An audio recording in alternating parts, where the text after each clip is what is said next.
یو اوږد مسیر له کابل تر کندهاره دا لار که څه هم په اساسي ډول رغېدلې او د موټر چلوونکو لپاره یې ګڼې اسانتیاوې رامنځته کړې. په دغه لار موټر چلوونکي وایي چې د کابل غزني دوهم لاین سړک رغېدل به یې لا زیاتې ستونزې هوارې کړي. دا دویم لاین اوس شروع ده د غزني او د کابل او خوشبختانه چې ډېرې جوړ کړی هم ده او کم پاتې ده او ډېرې ترافیکي پیښې کېدلې.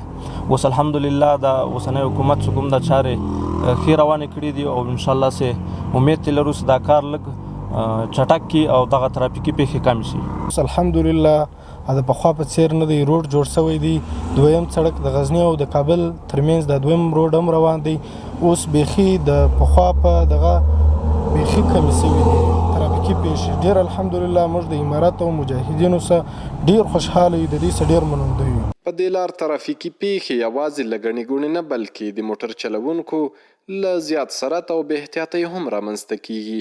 په یاده لار تلونکي مسافر له موټر چلوونکو غوښتنه کوي چې له احتیاط څخه کار واخلي.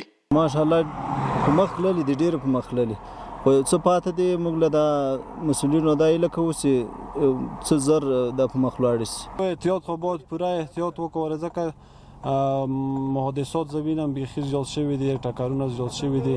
بې احتیاطۍ د وجې نه د موټروانان داسې کو چې یعنی بې اختیاره شي چې موټر باید په خپل کنترول کې وچلوي.